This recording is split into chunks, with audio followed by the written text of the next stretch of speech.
Hello दोस्तों, welcome to my YouTube channel. 60 days target series का आज डे 20 है। तो यह टारगेट 11 मई 2024 यानी कि सैटरडे के लिए है।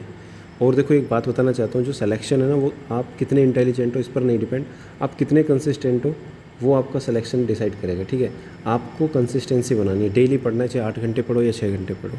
आपने देखा होगा, जब फर्स्ट टारगेट दिया था उस पर 1.7 किया, लेकिन अब कल जो टारगेट था उस पर सिर्फ 175 किया। इसका मतलब 175 ओनली। ठीक है, इसका मतलब ये है कि लोग स्टार्ट तो कर देते हैं लेकिन कंसिस्टेंट नहीं रह पाते। आपको लगता तो है, थोड़ा मोटिवेशन आता है कि नहीं मुझे सीपीओ की तैयारी करनी है, मैं अपना स्कोर बढ़ा सकता हूँ, लेकिन धीरे धीरे वो मोटिवेशन डाउन होने लगता है, डिसिप्लिन में नहीं रह पाते, है ना। तो अगर आपका सिलेक्शन नहीं होता ना, तो सिर्फ एक छोटा सा रीज़न यही रहेगा कि आप कंसिस्टेंट नहीं रहे। ऐसा नहीं है कि आपको समझ में नहीं आया, आप सिलेबस कंप्लीट नहीं कर पाए, तो भी रीज़न यही है कि कंसिस्टेंट नहीं रह पाए। ठीक है, आप डेली मोटिवेट नहीं रह पाए। डेली मोटिवेट होने के लिए आपको क्या करना है, अपने ऐसे टारगेट बनाने हैं जो आप डेली अचीव कर सको, जिससे आपको अच्छा लगे रात को सोते टाइम कि मैंने जो आज सोचा था वो मैंने अचीव कर लिया, अब कल आगे पढ़ूंगा। ठीक है, तो सबसे पहले बात करेंगे इंग्लिश की। तो इंग्लिश में देखो, वोकैब में वही वोकैब आपको याद करनी है जो मैंने पहले बताई थी। 25 सिनोनिम, 25 वन वर्ड सब्स्टिट्यूशन और 25 ईडियम फ्रेज। कोई भी बुक आप यूज़ कर सकते हैं। ग्रामर में आज से हम सेंटेंस इंप्रूवमेंट स्टार्ट करेंगे। 60 plus previous year questions practice करने हैं। अब 60 प्लस में 70 भी हो सकते हैं, 80 अपनी कैपेसिटी के अकॉर्डिंग आप करना। ठीक है, मिनिमम 60।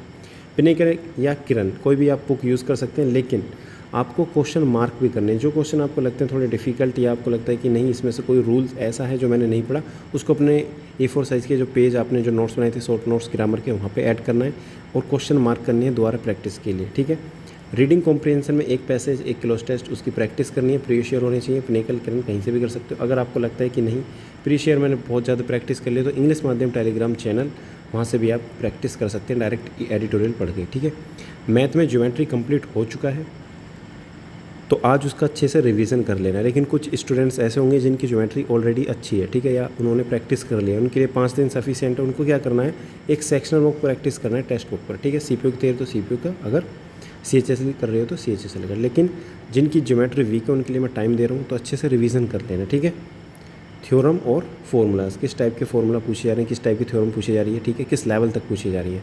जीके में कोई भी टारगेट नहीं है। एंशिएंट हिस्ट्री जो हमने कंप्लीट कर लिया, उसका रिवीजन भी कर लिया, लेकिन अब हम क्या करेंगे, एंशिएंट हिस्ट्री के प्रीवियस ईयर क्वेश्चंस प्रैक्टिस करेंगे। अब कितने करने हैं, आपको 2 दिन अच्छे से प्रैक्टिस करने हैं और रिवीजन करना है। ठीक है, सिर्फ 3 घंटे का स्लॉट आपका जीके का प्रैक्टिस में जाना चाहिए। ऑलरेडी आपने सब कुछ पढ़ लिया है। ठीक है, इंपॉर्टेंट टॉपिक्स पढ़ लिए हैं, आपको सिर्फ प्रैक्टिस करने हैं प्रीवियस ईयर क्वेश्चंस, और साथ के साथ मार्क करने हैं। और इसके अलावा जब भी जो भी आपको लगता है कि नहीं मैं ये वाले प्रीवियस ईयर क्वेश्चंस कर रहा हूँ इस टॉपिक के, ठीक है, गुप्ता पीरियड, ये जो भी आप कर रहे हो, लेकिन इसमें मेरे क्वेश्चंस गलत हो रहे हैं, तो उसका तभी आपको रिवीजन करना है। ठीक है, कोई भी बुक आप यूज़ कर सकते हैं। रीजनिंग में क्या करना है, रीजनिंग में भी 2 दिन का टारगेट रहेगा। 2 दिन का टारगेट ये रहेगा कि टॉप लेवल के क्वेश्चंस, यानी कि प्रीवियस ईयर क्वेश्चन सीपीओ 2023 में जो भी अच्छे लेवल के क्वेश्चंस आए हैं, ठीक है, जो थोड़े मतलब इसमें सोचना पड़ता है, जो गलत हो जाते हैं, ठीक है, टाइम से नहीं हो पाते, वो आपको प्रैक्टिस करना है। लेकिन वो सेलेक्टेड क्वेश्चंस कहाँ से मिलेंगे, उसके लिए इवन कोचिंग यूट्यूब चैनल आप सर्च करेंगे। ठीक है, 3 घंटे के आसपास की है वीडियो, लगभग 3 घंटे मान सकते हो। आपको ये वीडियो 2 दिन में कंप्लीट करनी है, और वीडियो नहीं देखनी, क्वेश्चन पॉज करके खुद से प्रैक्टिस करनी है, तभी फ़ायदा होगा। ठीक है, आपको पता चलेगा मैं कर भी पा रहा हूँ या नहीं कर पा रहा। अगर 2024 में क्वेश्चन ऐसा आता है तो मैं कर भी पाऊंगा या नहीं। ठीक है, सैटरडे और संडे 2 दिन का टारगेट, आराम से करना है क्वेश्चन पॉज करके। और इस वीडियो में, ये 1 महीने पुरानी वीडियो, डायरेक्ट सर्च करना even coaching YouTube channel, CPO top level question, आपको डायरेक्ट मिल जाएगी 2023 की। ठीक है, फुल मॉक का कोई भी टास्क नहीं है, सिर्फ इतना सा टास्क है, अच्छे से कंप्लीट करना है। हर दिन आपको अलग अलग तरीके से टास्क मिलेंगे। ये टास्क मैं खुद सोचता हूँ कि करना किस तरीके से, अगर मैं तैयारी करता तो मैं किस तरीके से अपना डे प्लान करता। ठीक है, कि ये मेरा कंप्लीट हो गया तो आज मैं रीजनिंग का मॉक नहीं लगाऊंगा, आज मुझे फुल मॉक लगाना है तो वहाँ से टाइम बचाऊंगा, या आज मैं जीके के स्टैटिक टॉपिक नहीं पढ़ के डायरेक्ट प्रीवियस ईयर क्वेश्चंस की प्रैक्टिस करूँगा। जो भी चीज़ें हैं वो मैनेज करनी है। कुछ चीज़ें आप खुद से भी मैनेज कर सकते हो, क्योंकि सबका रूटीन अलग होना चाहिए, क्योंकि सबका लेवल अलग है, सबके सब्जेक्ट, जैसे किसी का इंग्लिश स्ट्रॉन्ग है, किसी का मैथ स्ट्रॉन्ग है। ठीक है, तो अपने अकॉर्डिंग भी बहुत कुछ सोचना है। ठीक है, तैयारी अपने अकॉर्डिंग भी करनी है, यहाँ से सिर्फ आपको गाइडेंस लेनी है। ठीक है, thank you so much for watching this video, और चैनल सब्सक्राइब कर लेना, टेलीग्राम चैनल